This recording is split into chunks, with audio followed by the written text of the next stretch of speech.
Man can be happy, more happy than the birds, more happy than the trees, more happy than the stars, because man has something which no tree, no bird, no star has. Man has consciousness. But when you have consciousness, then two alternatives are possible. Either you can become unhappy or you can become happy. Then it is your own choice. Trees are simply happy because they cannot be unhappy. Their happiness is not their freedom. They have to be happy. They don't know how to be unhappy. There is no alternative. These birds chirping in the trees, they are happy. Not because that they have chosen to be happy. They are simply happy because they don't know any other way to be. Their happiness is unconscious. It is simply natural. Man can be tremendously happy and tremendously unhappy. And he is free to choose. This freedom is hazardous. This freedom is very dangerous because you become responsible, and something has happened with this freedom. Something has gone wrong. Man is somehow standing on his head. You have come seeking meditation to me.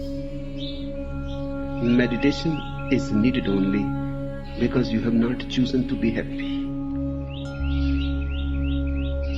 If you have chosen to be happy, there is no need for any meditation.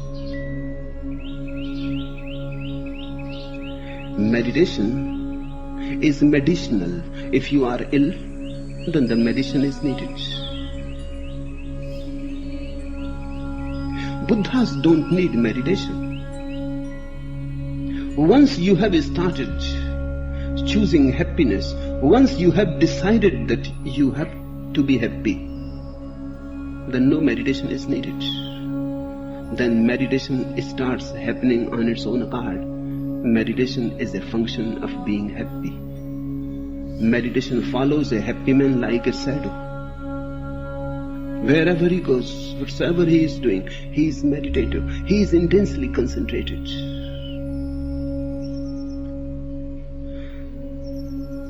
The word meditation and the word medicine come from the same root. That is very significant. Meditation is also medicine. You don't carry bottles of medicine and prescriptions with you if you are healthy. Of course, when you are not healthy, you have to go to the doctor. Going to the doctor is not a very great thing to brag about. One should be happy, so the doctor is not needed. So many religions are there because so many people are unhappy. A happy person needs no religion. A happy person needs no temple, no church. Because for a happy person, the whole universe is a temple, and the whole existence is a church. The happy person has nothing like religious activity because his whole life is religious.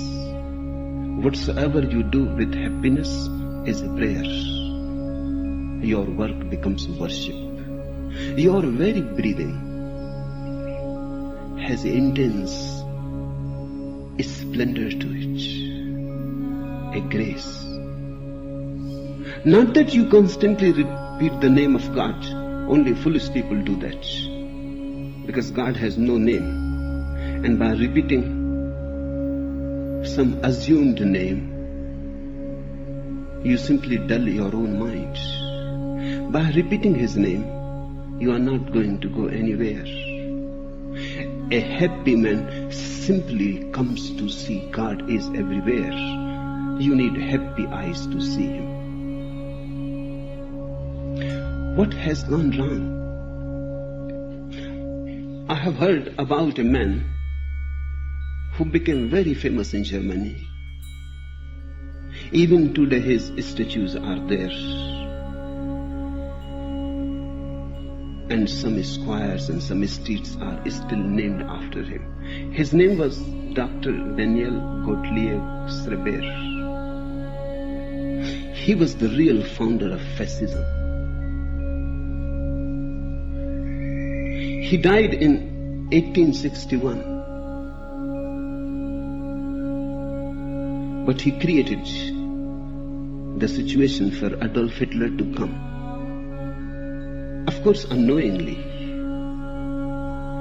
This man had very pronounced views on how to bring up children. He wrote many books. Those books were translated in many languages. Some of them went into 50 editions.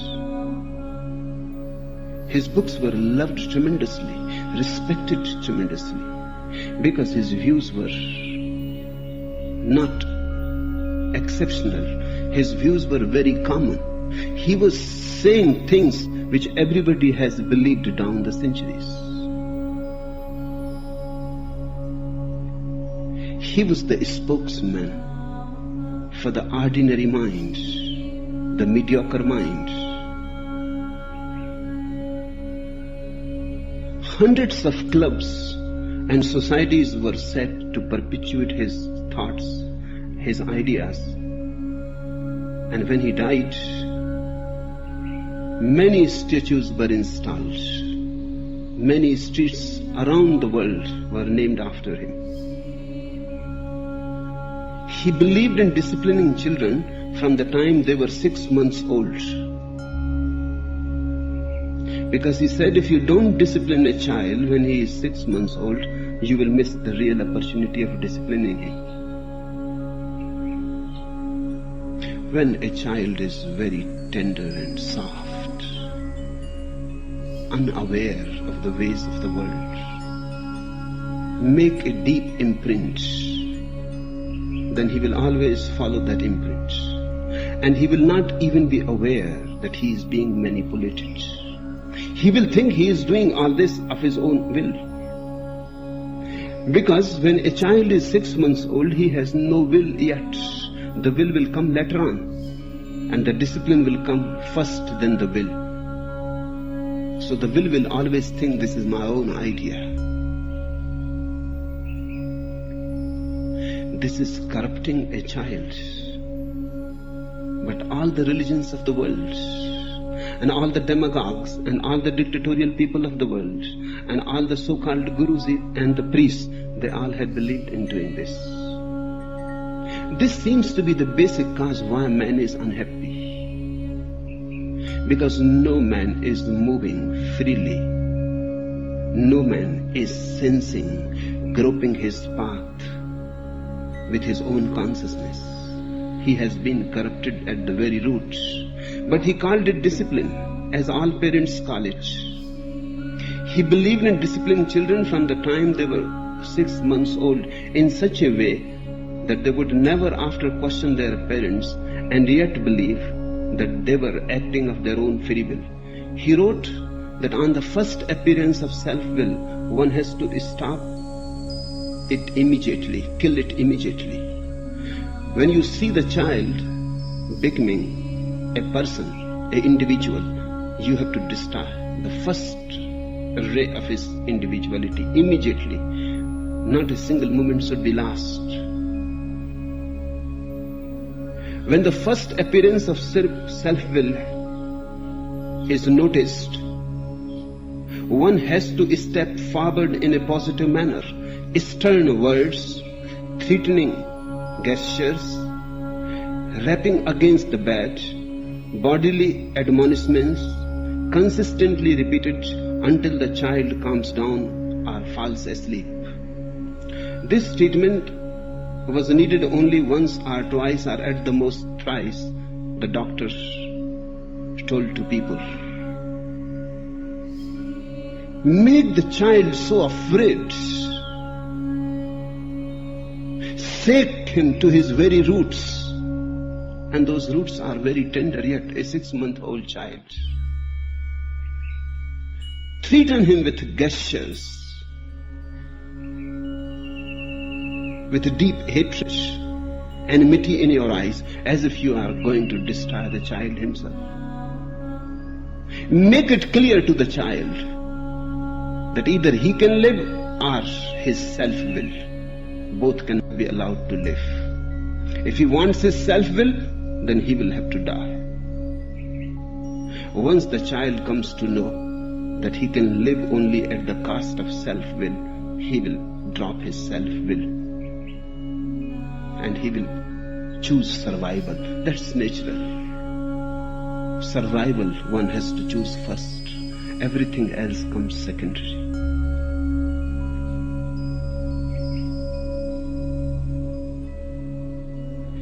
And then one is master of the child forever. From now, a glance, a word, or a single threatening gesture is sufficient to rule the child. What happened to his own children? Nobody bothered.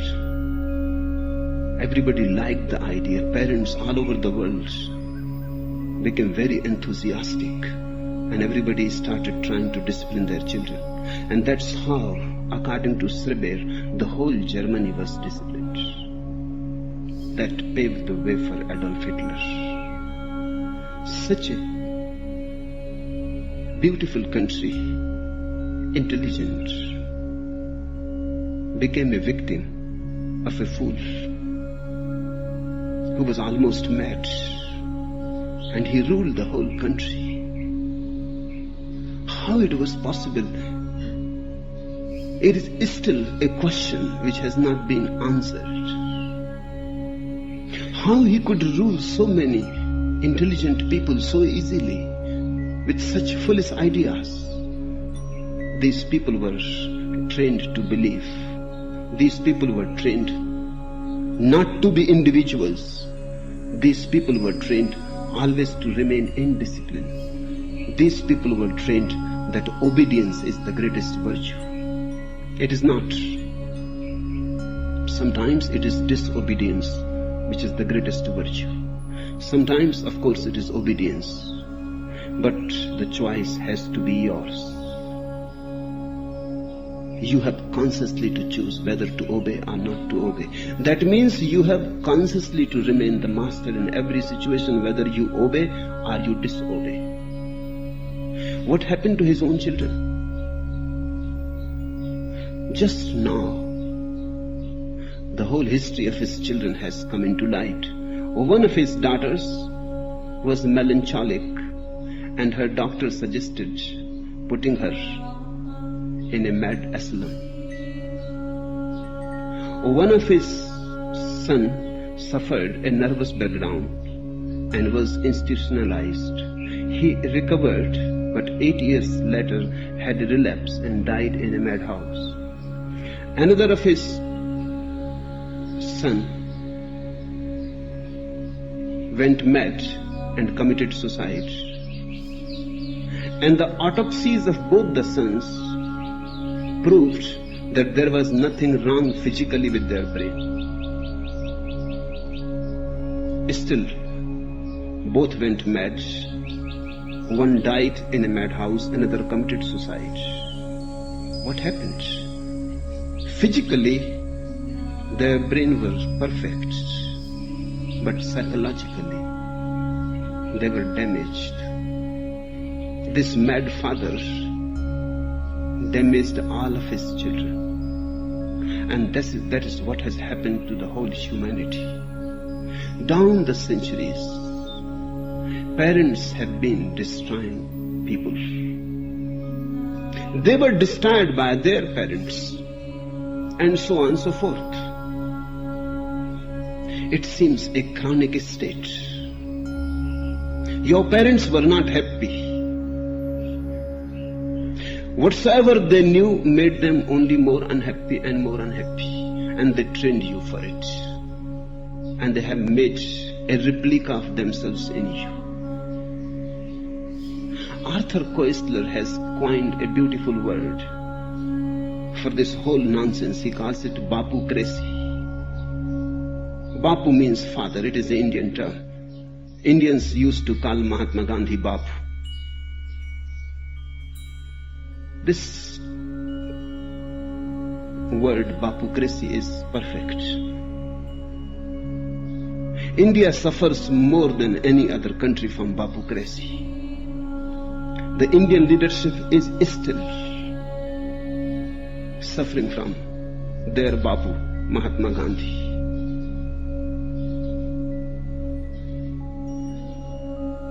Each child is destroyed by the Bapus.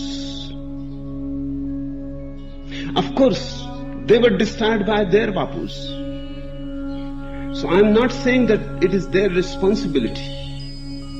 It is an unconscious, chronic state that perpetuates itself.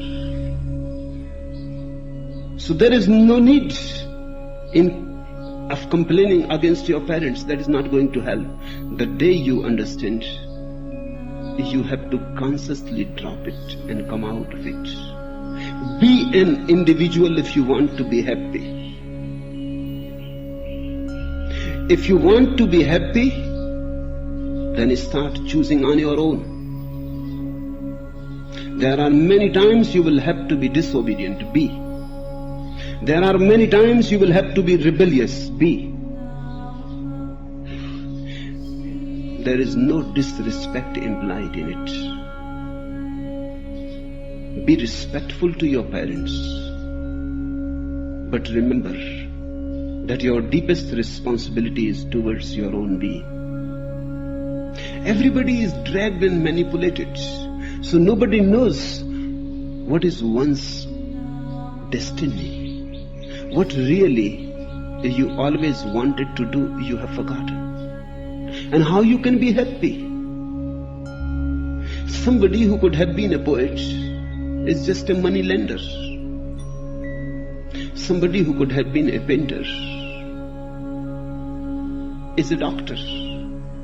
Somebody who could have been a doctor, a beautiful doctor, is a businessman. Everybody is displaced. Everybody is doing something that he never wanted to do. Hence unhappiness. Happiness happens when you fit with your life.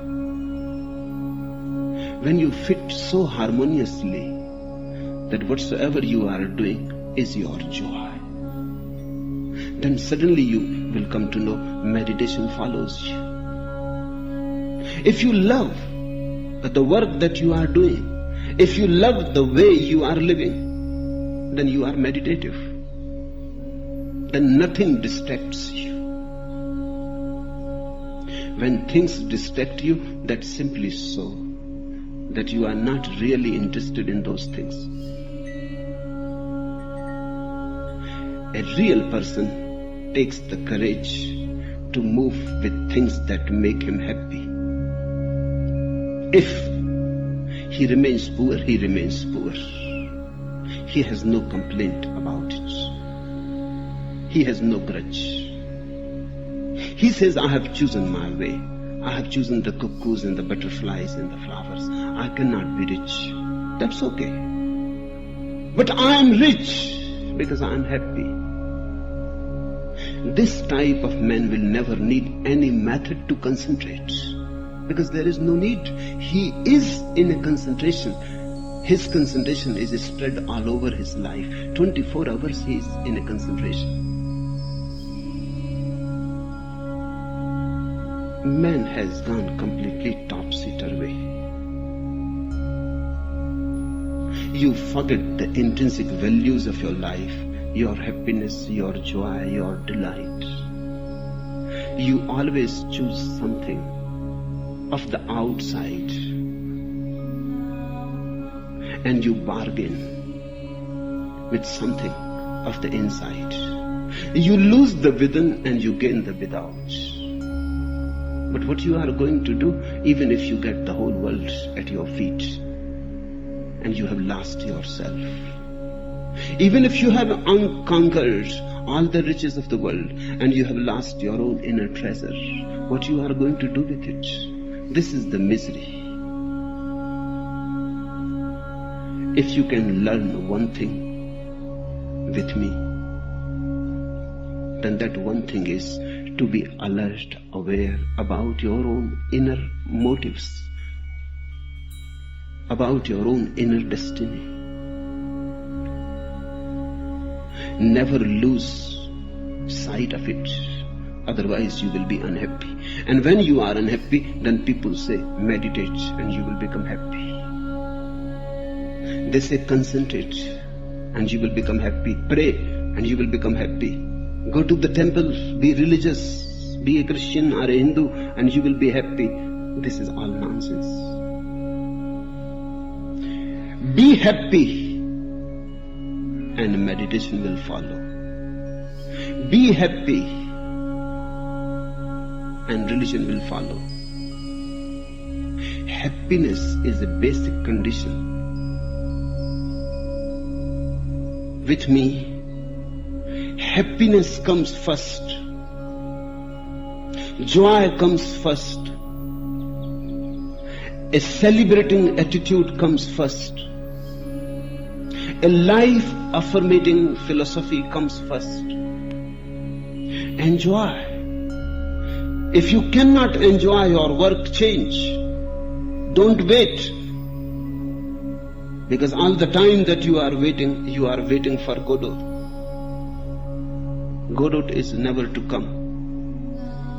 One simply waits and wastes one's life. For whom? For what you are waiting? If you see the point that you are miserable in a certain pattern of life, then all the old traditions say, you are wrong. I would like to say, the pattern is wrong. And try to understand the difference of emphasis. You are not wrong. Just your pattern, the way you have learned to live is wrong.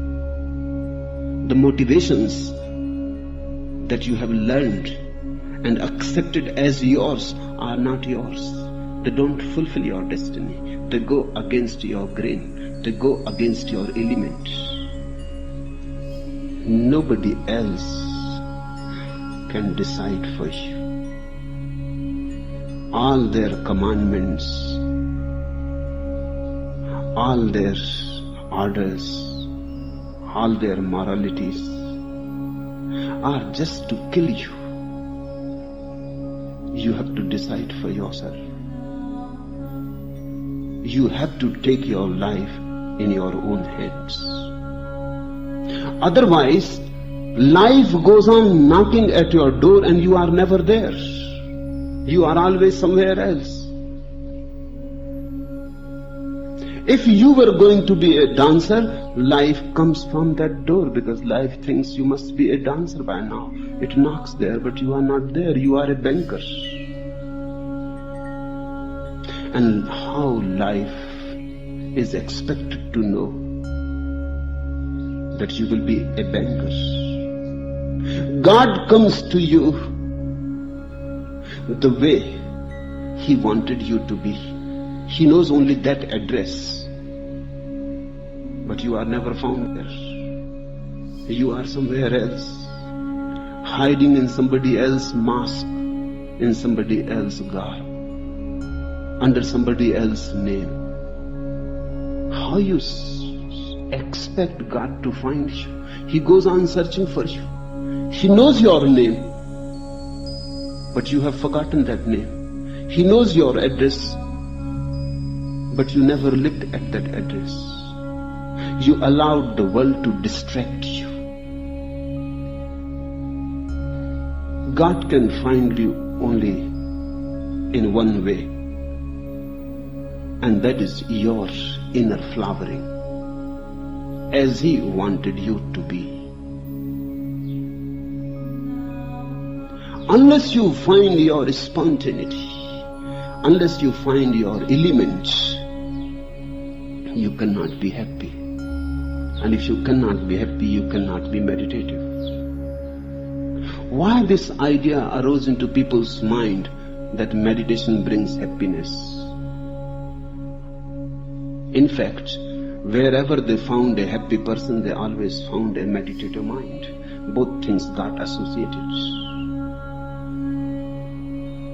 Whenever they found the beautiful meditative milieu surrounding a man, they always found he was tremendously happy, vibrant with bliss, radiant. It became associated. They thought happiness comes when you are meditative. It was just the other way around. Meditation comes when you are happy. But to be happy is difficult, and to learn meditation is easy. To be happy means a drastic change in your way of life. Abrupt change. Because there is no time to lose. A sudden change, a sudden clash of thunder, a discontinuity. That's what I mean by sannyas, a discontinuity with the past. A sudden clash of thunder, and you die to the old and you start afresh from ABC. You are born again. You again start your life as you would have done if there was no enforced pattern by your parents, by your society, by the state. As you must would have done if there was nobody to distract you. You have to drop those all patterns that have been forced on you, and you have to find your own inner flame.